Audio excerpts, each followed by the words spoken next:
Senhora acadêmica, senhores acadêmicos, amigos da academia que nos prestigiam com sua presença nesses seminários e nos ciclos da casa, internautas que nos honram acompanhando a programação da academia, notadamente o Seminário Brasil-Brasis e o ciclo de conferências. Estamos dando prosseguimento aos Seminários Brasil-Brasis de 2015, hoje numa tarde auspiciosa, em que aqui estão a acadêmica Rosisca Darcy de Oliveira e seus convidados. Os seus convidados são Adriana Calcanhoto e Sérgio Magalhães, para tratar do tema Vidas Sustentáveis, a Ecologia do Tempo. Apenas para lembrar aos participantes da mesa que o Seminário Brasil-Brasis é um seminário centralizado em problemas da contemporaneidade brasileira, vale dizer, da cultura que se está fazendo nas várias agências culturais e nos entrepostos de cultura deste país e do mundo. E a dinâmica do trabalho é muito simples, é totalmente aberta e livre. A acadêmica que convida faz a sua primeira exposição sobre o tema. Os participantes da mesa têm liberdade para ou fazer uma apreciação paralela sobre o mesmo tema, ou dialogar com a acadêmica titular da mesa, ou dialogar direta ou indiretamente.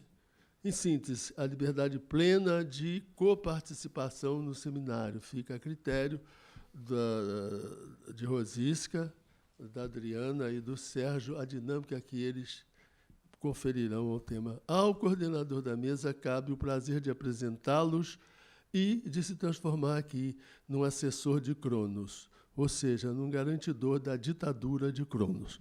Mas esse é outro aspecto. O tema de que nós vamos falar. O tema do seminário Vidas Sustentáveis, a Ecologia do Tempo.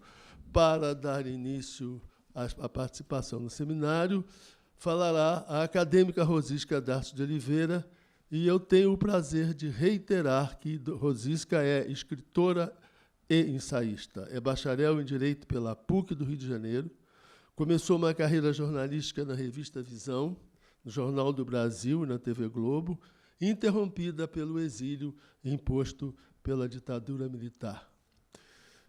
Na Suíça, tornou-se doutora pela Universidade de Genebra, onde lecionou por 10 anos.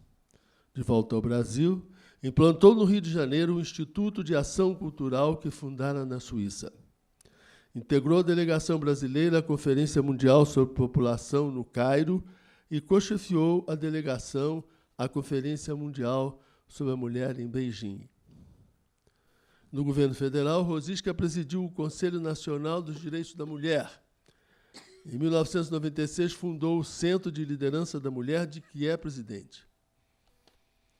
Como se não bastasse, foi embaixadora do Brasil junto à Comissão Interamericana de Mulheres da OEA e integrou o Conselho sobre Mulher e Desenvolvimento do BID. É consultora de organismos internacionais e membro do painel mundial sobre democracia na Unesco. Seus 2 primeiros livros, Le Féminin Ambigu e La Culture des Femmes, foram publicados na Europa. Elogio da Diferença, publicado nos Estados Unidos, teve o título In Praise of Difference. Essa obra deu continuidade aos seus trabalhos sobre o feminino. Reengenharia do Tempo é o seu último ensaio. Nele, Rosisca propõe uma nova relação entre a vida privada e o mundo do trabalho. Além de tudo isso, a nossa querida acadêmica é colunista de O Globo do Estado de São Paulo. Seus outros 2 livros, os 3, A Dama e o Unicórnio, Outono de Ouro e Sangue, são 4 livros, A Dama e o Unicórnio, Outono de Ouro e Sangue, A Natureza do Escorpião e Chão de Terra, exprimem a sua vocação de cronista. Rosisca foi professora de doutorado do Departamento de Letras da PUC-Rio, é membro titular do PEN Clube do Brasil, recebeu a medalha Rio Branco por serviços prestados ao Brasil, a medalha Tiradentes da Assembleia Legislativa do Rio de Janeiro, os prêmios Rio Mania da Associação Comercial do Rio de Janeiro, da qual é vice-presidente de Cultura, Orgulho Carioca, da Prefeitura do Rio de Janeiro, e Personalidade Cidadania 2006, da Unesco. Além de todas essas poucas atividades, essas poucas atribuições e qualificações, ela ainda preside o movimento Rio Como Vamos. Com a palavra, Rosisca Darcy de Oliveira, membro da Academia Brasileira de Letras.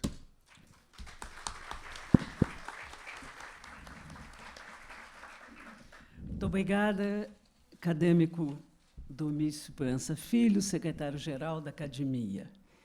Senhores acadêmicos, minhas senhoras, meus senhores, aqueles que nos seguem também pela internet, eu quero, antes de mais nada, dizer a minha alegria de acolher aqui hoje duas pessoas que são do meu coração e que eu muito admiro. Adriana Calcanhoto, conhecida no Brasil todo como cantora, que muito modestamente faz um silêncio maior sobre a sua poesia. A Adriana é uma bela poeta, vai ter muito breve um livro publicado, organizado pelo poeta Eucanã Ferraz, e Adriana é também, e talvez essa seja uma das principais razões pelas quais eu a convidei a estar aqui hoje, Adriana é uma cronista do contemporâneo, foi cronista do Globo, é cronista do Público, enfim, é uma personalidade da vida cultural brasileira nos tempos atuais. E como nós trabalhamos aqui no Brasil Brasis, sobretudo com os problemas do Brasil hoje, eu tenho certeza de que a presença de Adriana aqui será um enriquecimento muito grande para nós. Agradeço a você, Adriana, ter aceito o meu convite e estar aqui conosco. Sérgio Magalhães, que vocês todos conhecem, certamente, das páginas do Globo, mas não apenas das páginas do Globo. Sérgio Magalhães é o presidente do Estúdio de Arquitetos do Brasil, foi secretário de Estado em vários governos, enfim, o seu currículo vai ser lido depois, mas o que eu quero dizer sobre Sérgio é que Sérgio é um grande urbanista e é um grande amante da cidade do Rio de Janeiro, tem dado uma contribuição imensa ao que de melhor tem sido feito na cidade, membro do Conselho do Rio Como Vamos, que eu presido, portanto, um companheiro muito presente de todas as horas nesse difícil acompanhamento da cidade que nós temos realizado nos últimos anos. Sérgio, eu agradeço imenso que você tenha conseguido um momento para estar conosco. Vamos ver se nós conseguimos enfrentar o que me ocorre ser hoje um dos núcleos problemáticos da contemporaneidade. Eu escolhi esse título, que parecia um pouco estranho, Vidas Sustentáveis, uma ecologia do tempo, quando eu pensei que o meio ambiente, o tempo, é, na verdade, o meio ambiente impalpável no qual a nossa vida evolui. Nós todos temos relógios cada vez maiores, cada vez mais caros. Ninguém tem tempo. Existe uma fome de tempo na contemporaneidade. O tempo é um recurso não renovável na nossa vida. Por isso, deveria ter um alto valor. E não tem. Nós o vendemos até muito barato, né? Deveria ter porque o homem mais rico do mundo não compra tempo. Não compra tempo porque a morte não vende. Então, deveria merecer, pelo menos, o nosso pensamento, a nossa reflexão. Lá pelos anos 60 do século passado, no fim dos anos 60 do século passado, o Clube de Roma que era um grupo de pensamento constituído de empresários, de cientistas, alguns políticos, alguns membros de sociedade civil. O Clube de Roma desferiu um golpe mortal na autoimagem da humanidade quando anunciou que a Terra tinha limites, que não havia, que os bens da Terra não eram renováveis e que, portanto, nós não podíamos viver para sempre como tínhamos vivido até então. Foi um golpe na autoimagem da humanidade que sempre se acreditou a solução de todos os problemas e que se descobriu, de repente, como sendo ela mesma o problema.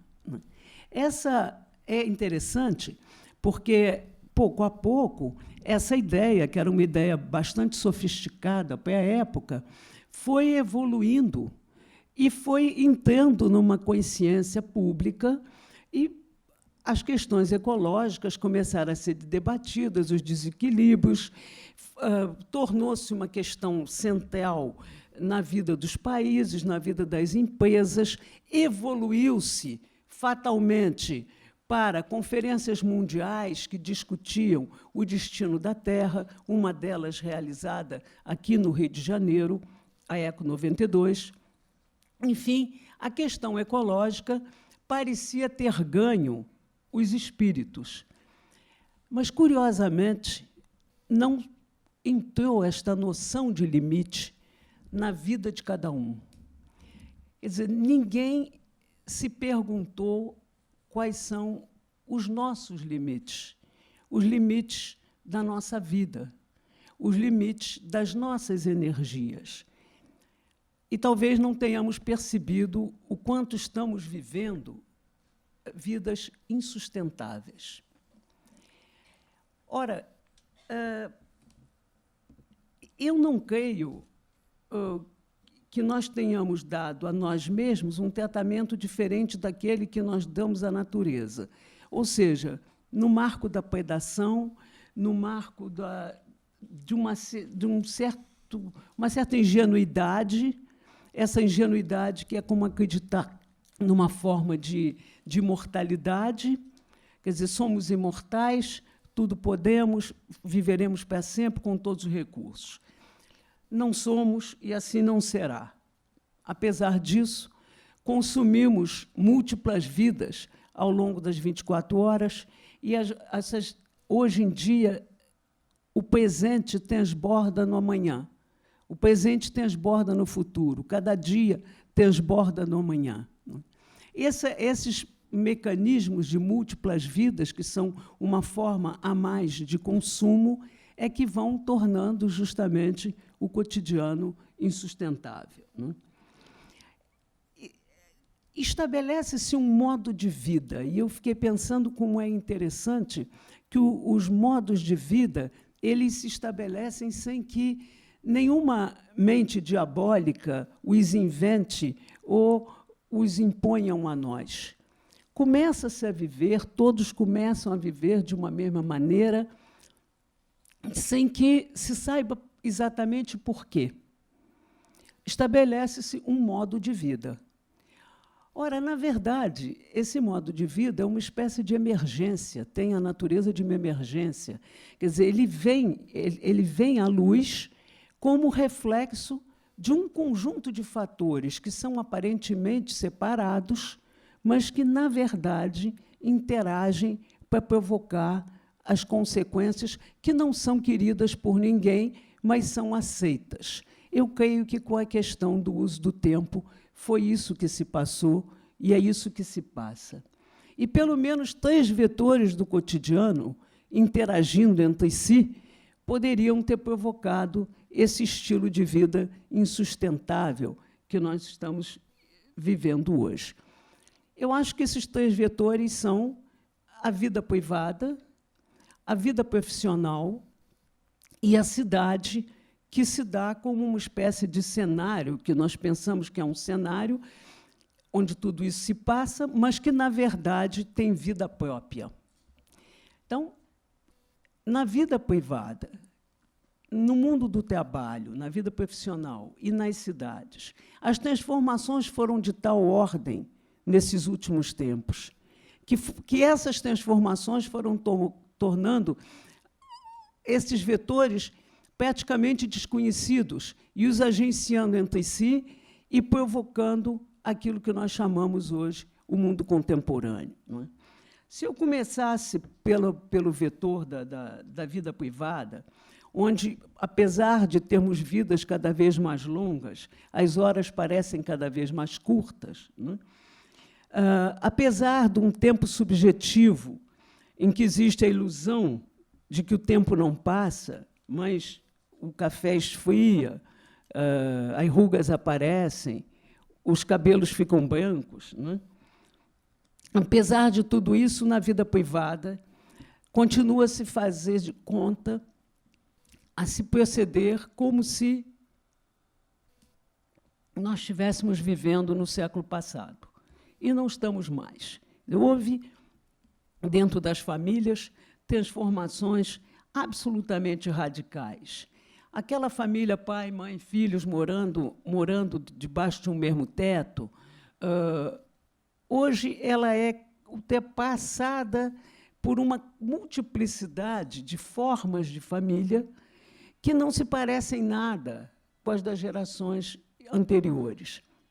São famílias multifacetadas, são famílias múltiplas. Numa mesma biografia, alguém pode experimentar mais de um tipo de família.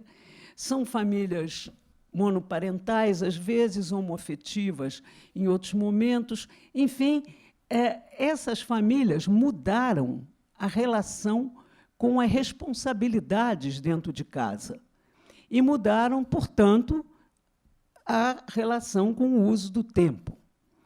E mesmo se essas mudanças trouxeram, e indiscutivelmente trouxeram, imensos progressos em maior liberdade, deixaram um problema em suspenso e ainda a ser resolvido, que é o da acolhida das crianças e das pessoas mais frágeis, dos idosos, enfim, das pessoas doentes, aquilo que sempre foi o papel, chamado papel das mulheres, não é? E que as mulheres pararam de desempenhar, as mulheres entraram no mercado de trabalho, e essa vida privada que nunca tinha chamado a atenção de ninguém, porque não era problema, ela se tornou problema, ela apareceu como um problema e hoje interroga gravemente a organização da sociedade, não é? Então, essa é uma família que essas famílias estão aí e existe uma situação concreta que é uma espécie de uma negociação capenga que foi feita pelas mulheres no momento em que entraram no mercado de trabalho, escondendo a família, porque isso era um defeito, aguentaram isso durante alguns anos, depois pararam de aguentar, passaram a reivindicar uma relação diferente com empregadores e com as próprias famílias, e o resultado disso é que deu-se, então, conta, o mundo, que a vida privada consumia enormemente tempo e que, se ela tinha sido mantida ocultada, não foi por outra coisa, senão pelo fato que as mulheres são, de fato, midas ao contrário, né? Quer dizer, tudo que elas tocam desaparece, e, se assim não fosse, não teria sido possível o mito de Adão e Eva, né? O mito de Adão e Eva, que atribui aos homens, em que a mulher nasce do homem, quando todo mundo sabe que os homens é que nascem das mulheres. Enfim, mas essa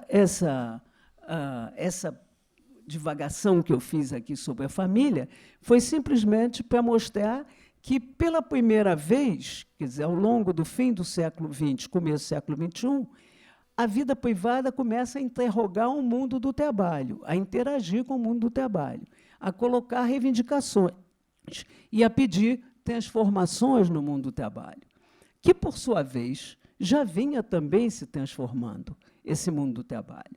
Não só sob o efeito da tecnologia, mas também pelo fato que nós não estamos mais vivendo numa era mecânica.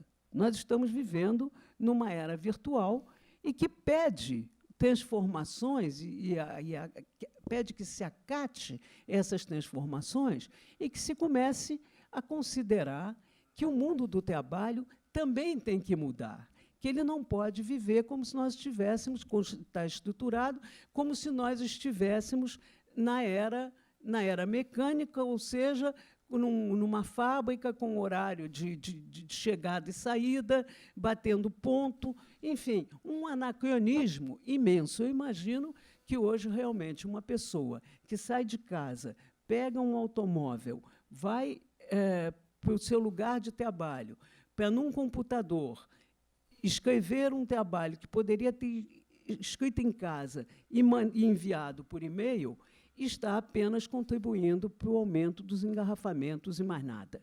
Quer dizer, não é definitivamente... Isso é uma situação que não pode se manter e que não vai se manter. O mundo do trabalho não vai continuar estruturado da maneira que ele está estruturado. Dito isso, a situação persiste ambígua, porque ainda, enquanto isto ainda existe, e apesar das demandas de um tempo mais flexível, apesar das demandas da possibilidade de se trabalhar em lugares diferentes, mantém-se ainda isso como modelo dominante e isto vai impactar, então, a vida das cidades. E é aqui que eu mostro mais uma interação, né? Se a família interrogou o mundo do trabalho, por sua vez, vai interrogar a vida das cidades. Porque as cidades estão estruturadas por uma família que não existe mais e por um mundo do trabalho que está deixando de existir como ele era. Ou seja, o tempo das cidades não corresponde mais às demandas dessa própria cidade, às demandas da modernidade. É interessante porque nós aqui temos pouco hábito de refletir sobre essas coisas, mas isso é um debate já relativamente antigo na Europa. Desde os anos 80, que a Itália lançou uma lei, que tem o nome de Lei Turco, que é o nome de uma ministra do Trabalho, autora da lei, que exige que todas as cidades com mais de 30 mil habitantes tenham uma Secretaria do Tempo. O que é uma Secretaria do Tempo? É um lugar onde se pensa como adaptar a vida da cidade às necessidades reais, aos estilos de vida dos seus cidadãos. Então, de maneira a tornar essa vida mais agradável, de maneira a tornar a qualidade da vida maior, né? Só a título de um exemplo, que é um exemplo muito primário, mas que é um exemplo interessante, na Itália, as creches que acolhem crianças pela manhã não acolhem às 8 em ponto da manhã, acolhem entre 8 e 9, o que significa que você não tem um acúmulo de carros na rua, de pessoas levando crianças. Eu, recentemente, fui conversar com o prefeito Eduardo Paes e dei a ele também um bom exemplo. Disse a ele, nesse imenso prédio da administração municipal, trabalham milhares de pessoas que entram todas à mesma hora no trabalho, entupindo os carros do metrô. E a primeira coisa que vem, então, ao espírito de todos é colocar mais carros de metrô, quando, na verdade, bastaria defasar um pouco as horas de trabalho, mexer na variável do tempo e se teria uma solução infinitamente mais barata. O mesmo aconteceria com automóveis na rua.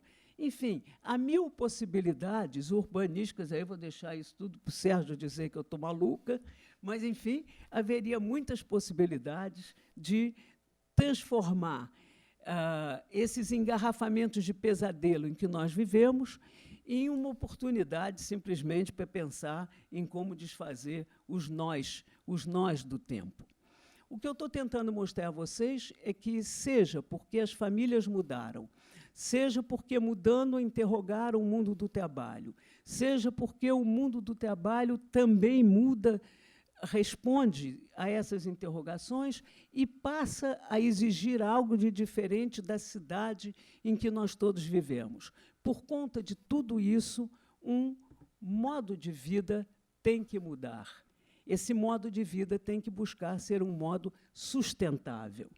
E não por acaso, a partir da experiência italiana, toda a comunidade europeia foi chamada hoje pela União Europeia a construir uma rede, que é uma rede de cidades com secretarias do tempo, que pensam a imbricação da cidade com a vida privada de cada um. O tempo das pessoas hoje é cada vez mais individualizado, é cada vez menos estandartizado, e ele exige respostas dificílimas, porque a cidade é pensada sempre em termos coletivos, e as demandas são demandas de caráter cada vez mais individual.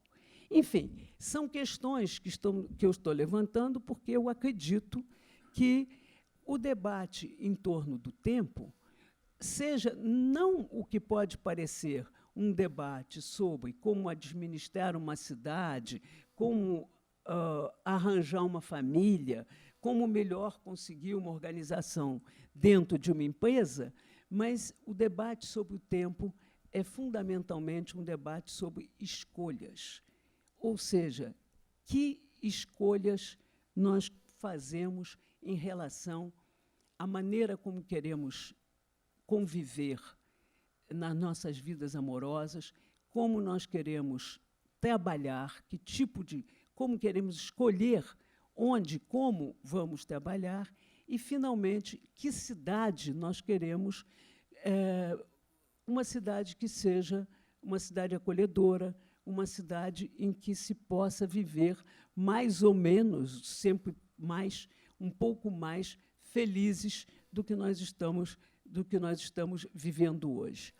Mas, mais que isso, eu acho que o debate sobre o tempo e aí eu retomo o meu fio inicial, é, sobretudo, um debate sobre o sentido da vida, ou seja, o sentido que nós atribuímos à nossa própria vida, o valor que nós damos às nossas próprias horas e ao que nós queremos dedicar essas horas, sem que um modo de vida que nasceu e emergiu, não se sabe de onde e nem se sabe como, embora eu tenha tentado um pouco explicar como ele nasceu e por que ele se exerce assim, se impõe a nós e nos governe.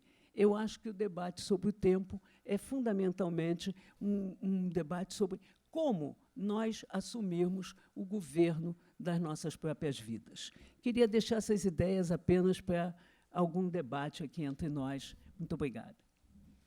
Muito obrigado, Rosisca.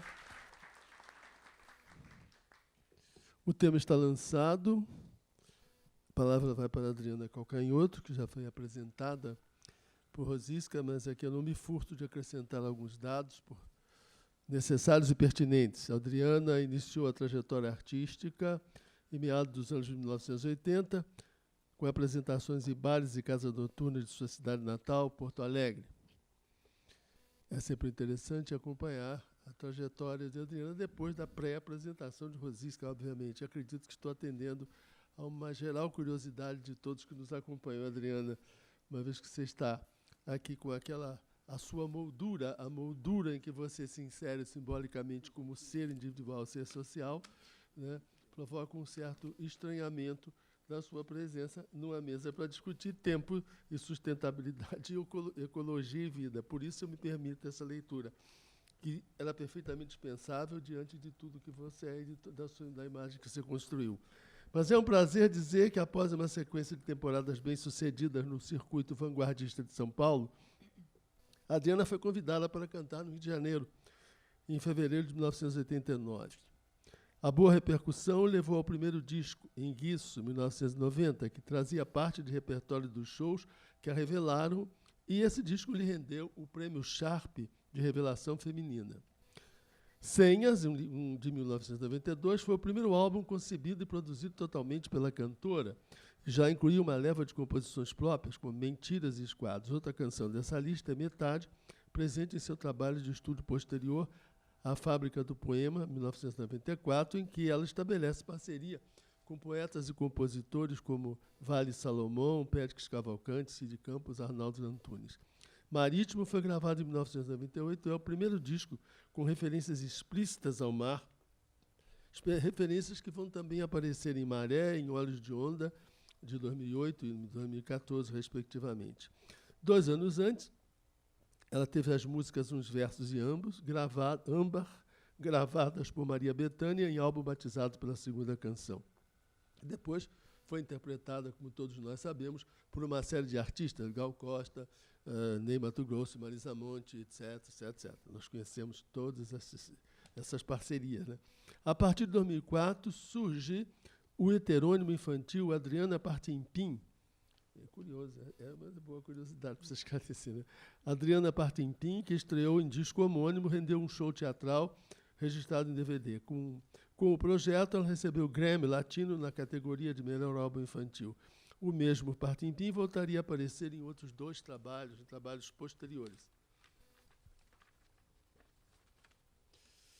Durante a convite da Universidade Federal do Rio Grande do Sul, Adriana idealizou um show para comemorar o centenário dessa figura lendária que é Lupicínio Rodrigues, reunindo músicos como Arthur Nestrovski, César Mendes, Cid Campos, Davi Carvalho e Gessé Sadoc.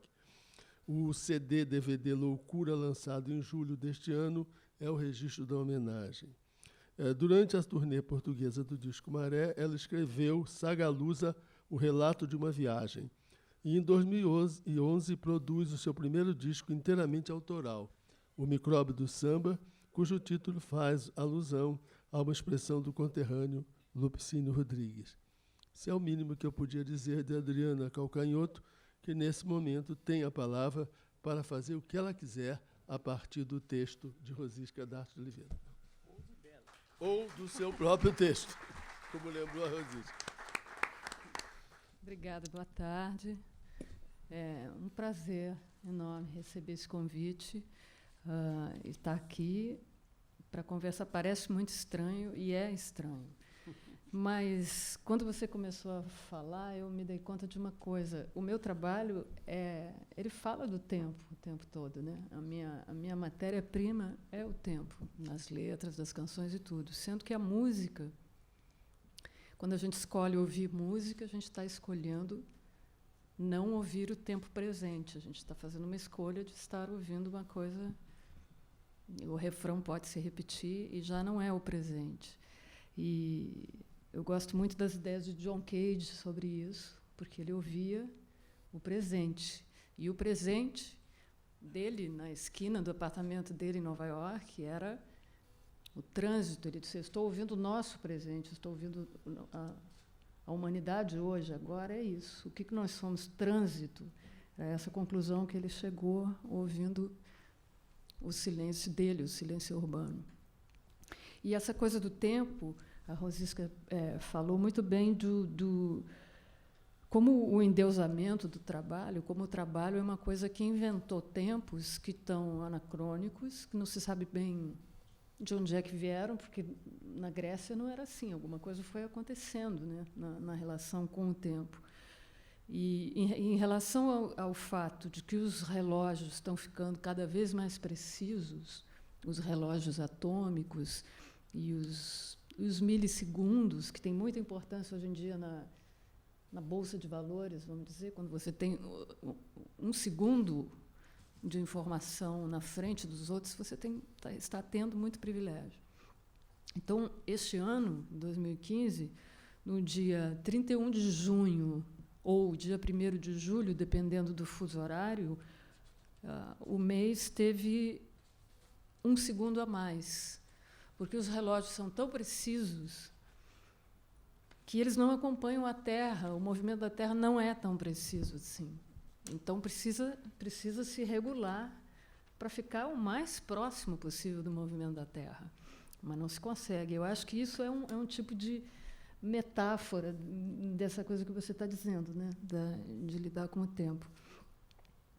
Sobre as pessoas estarem todas entupidas no trânsito na mesma hora, que é uma coisa que a gente né? Não se pode ir para Botafogo na hora da saída do colégio das crianças, porque ninguém anda, né? Uma coisa. Teve uma experiência que o professor, ele é psiquiatra e professor de medicina na Universidade de Lisboa. Ele fez alguns estudos e, primeiro, que ele está prescrevendo para todo mundo, prescrição médica, desligar os aparelhos de celular, os tablets, as coisas todas, e passar a família, seja qual for, uma noite por semana à luz de velas. Todo mundo põe o celular dentro de um cestinho, desligado, e tem que se virar, os adolescentes têm que se virar, e isso porque os cérebros não aguentam essa coisa do tempo todo. A gente acaba não assimilando as informações, então o tempo parece mais curto. Quanto mais se inventam máquinas para facilitar a vida da gente, pior é. Temos, então, uma máquina de lavar isso, de lavar aquilo, de lavar, mas cada vez tem-se menos tempo, e eu acho que é por causa dessa relação. E esse professor, Pedro Afonso, ele lançou um livro e ele conta uma história de uma jovem advogada, muito competente, num escritório, que teve um filho e, ao longo do tempo, ela começou a sair do escritório mais cedo. Para estar com o filho, ela teria que sair às 19 horas, mais ou menos, ela começou a sair mais cedo, para estar com o filho, para poder ter tempo de botar o filho para dormir. Então, os colegas ficaram desconfortáveis e o chefe, enfim, os superiores tiveram que chamá-la por causa disso. E ela disse, mas eu sou tão produtiva em casa, eu tenho a mesma produtividade em casa do que aqui, e posso acompanhar o meu filho, botar meu filho para dormir. Ela acabou convencendo ele, mas ele disse, bom, pelo menos você mande uns e-mails lá pelas 10 horas da noite para provar que você está trabalhando de casa realmente. O que é um escândalo, um pequeno escândalo. Então, eu concordo inteiramente que essa coisa está atrasada, está anacrônica. E quando você diz isso, vamos pensar o tempo em vez de pensar ao contrário, essa ideia da Secretaria do Tempo é uma coisa incrível, é uma coisa muito mais simples do que... A mesma coisa é porque que os consultórios estão cheios de pessoas tomando psicotrópicos, tomando ansiolíticos, tomando antidepressivos. Isso é por causa de uma má relação com o tempo individual, com o tempo pessoal. A Constanza Pascolato, que é uma mulher incrível, que diz coisas assim que ela não imaginava que ela fosse viver o tempo que ela está vivendo, que ela tinha ideia de que nunca imaginou que fosse durar tanto e não estava preparada para isso, que é uma questão interessante de se pensar.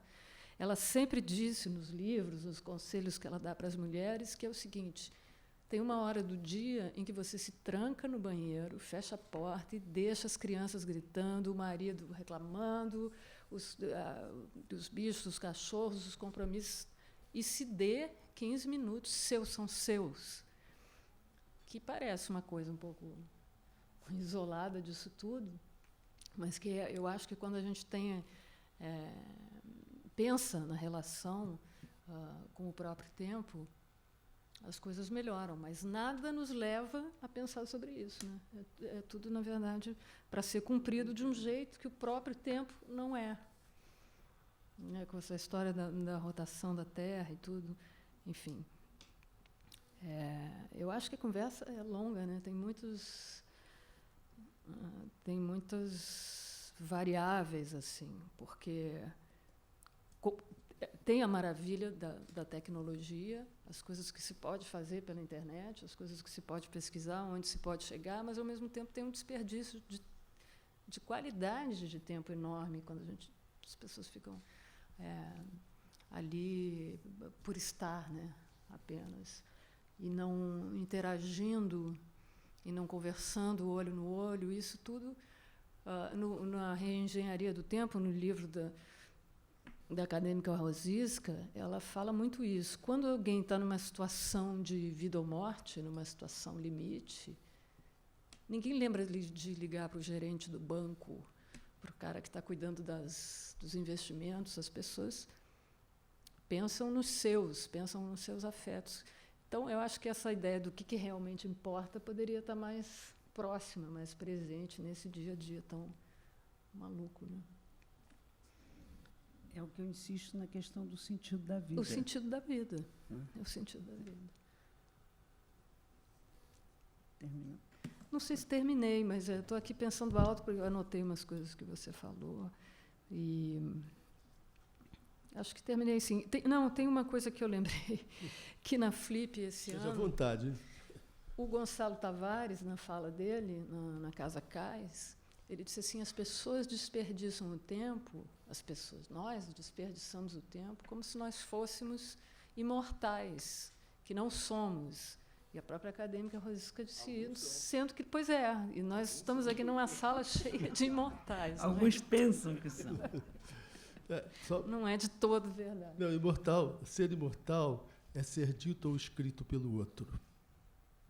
Para pensar. Tá bem. Ser imortal é aquele que deixa alguma coisa, faz alguma coisa que leva os outros a falarem do que foi feito ou a escreverem sobre o que foi feito. Isso é eterno, isso imortaliza.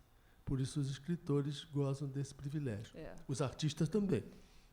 Agora, hoje sempre falarão de Adriana Calcanhoto. Você é imortal. Sempre não sabe, mas hoje... Eu acho que tem uma coisa que é assim, todos nós humanos invejamos a imortalidade dos deuses. E se a gente ficar uma tarde de chuva sem luz elétrica, não se sabe o que fazer com aquilo, com aquele tempo, porque fica uma coisa...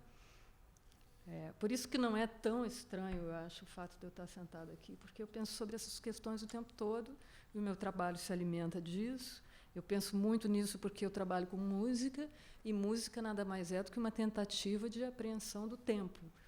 E como a Rosisca falou, não deixa de ser uma escolha. Se você escolhe ouvir música, você está deixando de ouvir o presente. Eu acho que agora terminei. Muito obrigado, Adriana. Valeu.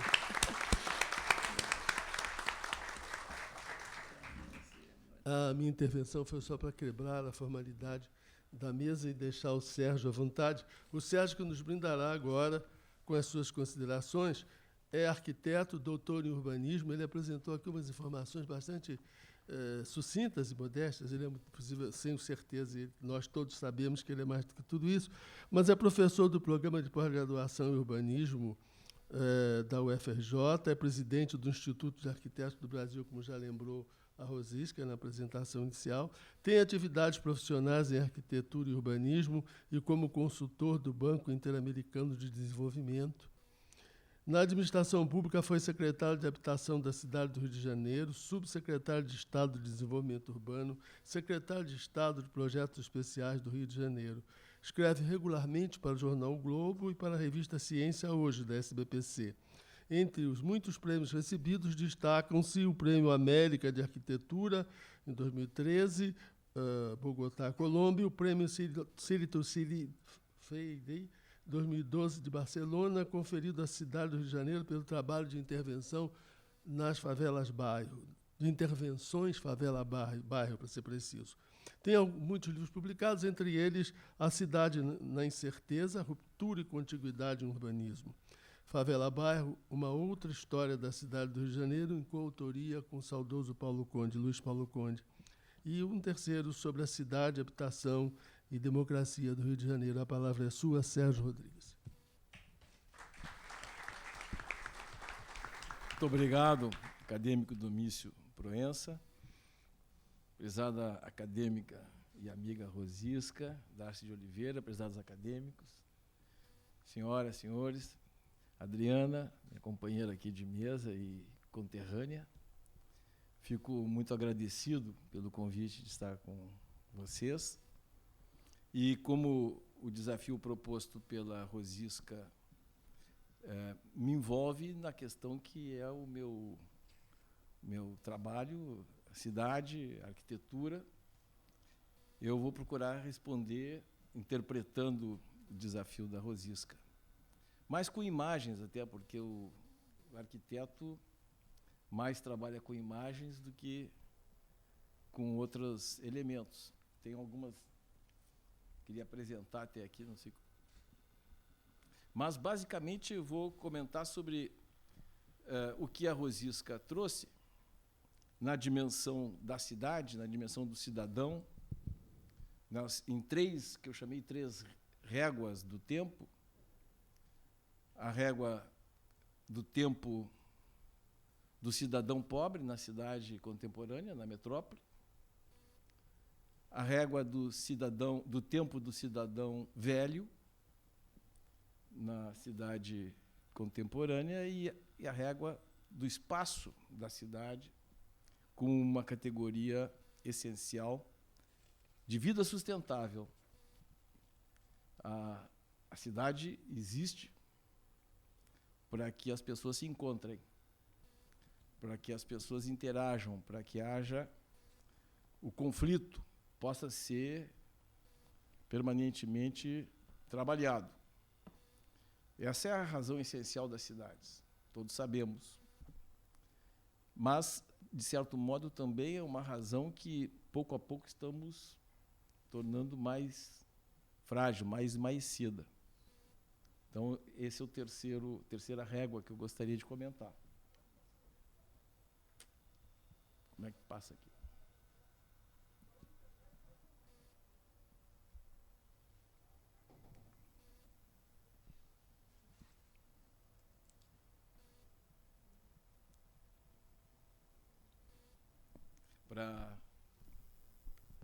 Para escritor, para artista, é mais fácil, não é? Seu instrumento de trabalho está mais acessível, né?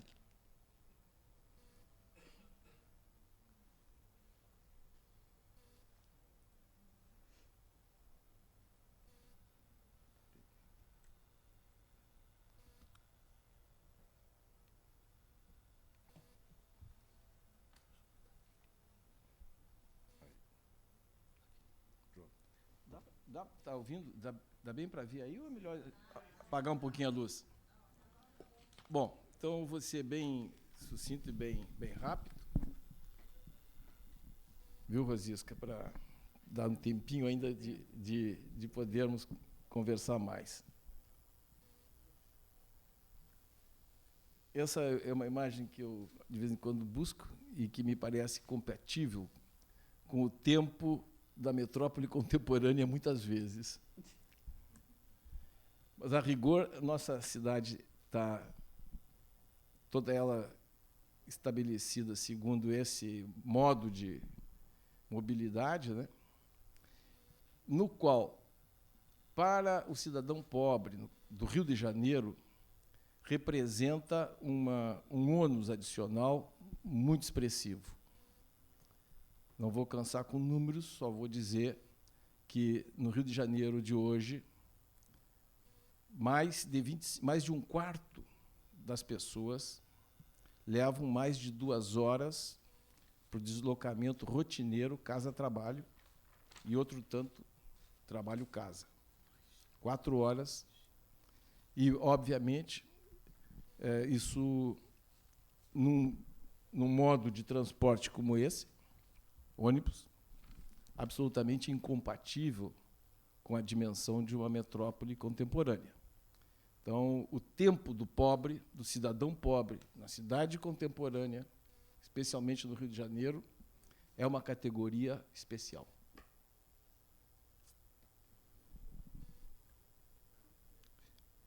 E como resposta pública para essa questão, nós temos essa equação absolutamente triste, que os investimentos públicos no Brasil, não é no Rio de Janeiro, no Brasil, em transporte individual, são 14 vezes mais do que em transporte coletivo.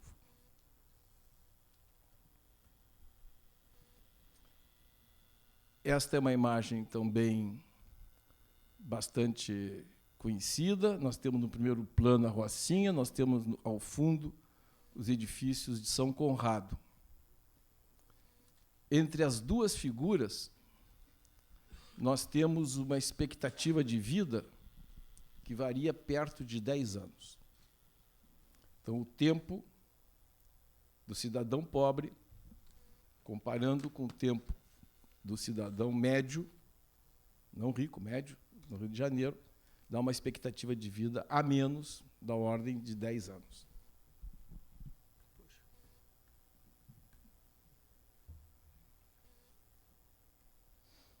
Bom, no segundo aspecto que eu gostaria de destacar, essa questão que eu chamei do velho, mas, a rigor, deveríamos interpretar como o que a Adriana comentou em relação a Pascolato, a falta de não tinha perspectiva que fosse durar tanto, né? E, para nós, é uma realidade presente para uma parcela importante da população, e não apenas ter mais tempo, como tem aumentado o isolamento das pessoas. Então, esse ganho de tempo de vida não necessariamente significa um ganho de vida no tempo, porque, para uma parcela importante, há um isolamento crescente das pessoas velhas, seja por as famílias estarem prejudicadas ou inexistentes, seja pelo tipo de inserção na própria cidade. Essa imagem não tem nada a ver com isso, é justamente o contrário do que eu estou dizendo. É uma homenagem de uma pequena cidadã a um velho cidadão, com a oferta de uma rosa que não dá para perceber direito, mas que faz justamente o contraponto a isso que eu estou me referindo. E que, de certo modo, isso que eu estou me referindo, esse isolamento na cidade, o tempo de vida morto, está refletido nessas obras de Hopper, que todos conhecem, onde a solidão e o isolamento é a tônica.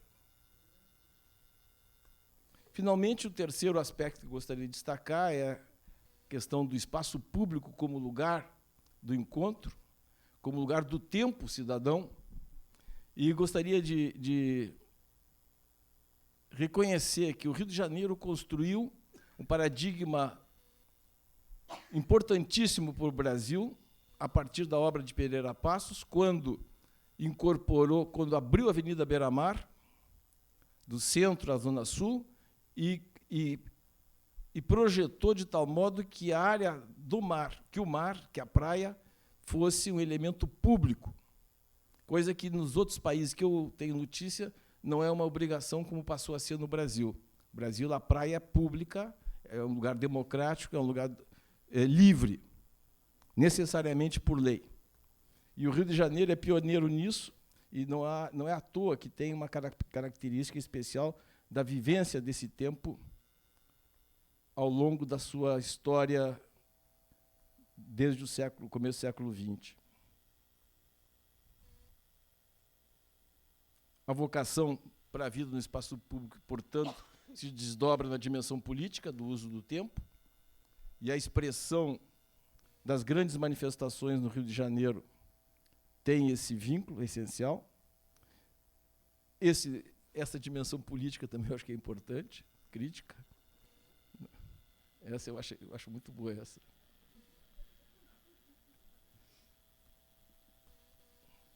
E o domínio do convívio ameno, convívio amistoso, com a música, com o semitrabalho, com o bate-papo informal nas ruas da cidade. Em contraponto, nós temos uma expressão que se reitera de afastamento, de negação do espaço público como lugar democrático. Esse é um exemplo em Copacabana, mas tem na cidade toda, o afastamento do edifício, da parte vivida dos edifícios, da parte pública, nesse caso, com a construção de vários andares para a garagem, mas também com os shopping centers que são fechados para a rua, com edifícios públicos que são absolutamente desconhecedores da cidade, Aqui na Cidade Nova tem novos edifícios recém-construídos, públicos, em que a parte de terra é totalmente fechada, como se fosse totalmente desconhecendo a cidade. E, em contraponto, é uma imagem que eu gosto também sempre de apresentar. Essa é uma casa na linha vermelha. A linha vermelha, vocês estão vendo aqui, os carros passando aqui, ela é perpendicular, uma rua perpendicular à linha vermelha, lá talvez em Caxias ou Nova Iguaçu. Os carros passam a toda velocidade, a casa tem 4 andares, nós estamos vendo aí 3 andares, o terra a gente não vê praticamente, mas o segundo andar, a maior parte dele é em varandas abertas para a rua, o terceiro andar tem um cômodo de varandas abertas para a rua, e o 4º andar é só varanda aberta para a rua. E, para mim, este é uma representação importante do desejo tão forte desse morador, que, infelizmente, eu não o conheço, de que se apresenta para o conjunto da sociedade como um homem que deseja, que está aberto e que quer o convívio. Eu interpreto desse modo essa casa pobre, que é uma casa pobre, na periferia do Rio de Janeiro. E completo com essas imagens da nossa cidade maravilhosa, que é a nossa inspiração e que é o nosso tempo de 500 anos permanente aqui. Esse tempo, há 500 anos, nos acompanha, e nós a ele, e nos dá a identidade que, para todos nós, é indispensável. Obrigado. Muito obrigado, Sérgio.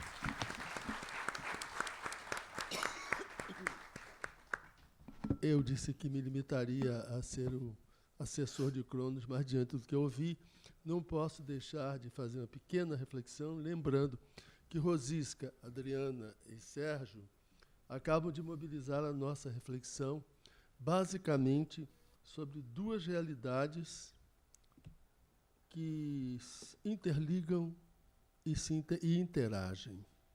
A primeira realidade, óbvia, o tempo. O tempo em suas complexas modalidades. O tempo cronológico em que nossa circunstância foi, será, cada 24 horas, durante um certo tempo, medido pelos relógios e pelos calendários. O tempo psicológico, em que cada um é em si e para si. E, claro, sem condições precisas de medida. O tempo sociológico, em que somos o mesmo com o outro, para além da cronologia. O século XXI começou em 2011. O século XIX, o século XX começou em 1914, sociologicamente. Quer dizer, as medidas se perdem. E um 4º tempo, entre outras modalidades de tempo, que é o tempo teológico, em que o eterno não foi nem será, o eterno é. A segunda realidade, mobilizada pelo que aqui foi dito, pelo menos no meu entendimento, é onde nos situamos. Onde nos situarmos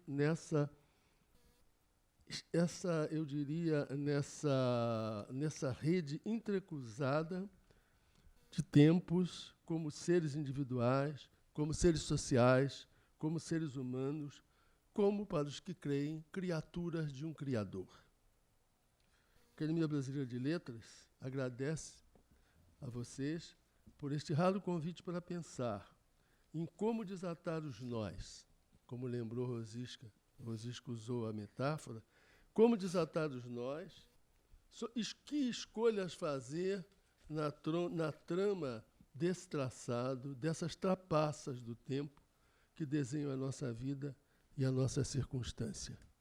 Muito obrigado. A Academia agradece e termino convidando para a programação da casa. No dia 29 de outubro, nós teremos um próximo seminário sobre música e educação. O acadêmico Arnaldo Nisquia convida Martinho da Vila e Ricardo Cravo Albim para discutirem o tema. O coordenador continua lamentavelmente para o público, esse locutor que lhes fala. Nos próximos eventos, dia 29 de outubro, terça-feira, no Petit Trianon, a entrega do prêmio José Hermílio de Moraes ao escritor Pedro Dutra pelo livro Santiago Dantas, A Razão Vencida. Nessa data, o Instituto Votorantim, que se associa à Academia na concessão desse prêmio, estará representado pelo senhor José Pastore. E não esquecemos o ciclo de conferências das terças-feiras, que a programação está à disposição de todos. Muito obrigado pela presença e até o próximo seminário Brasil Brasis.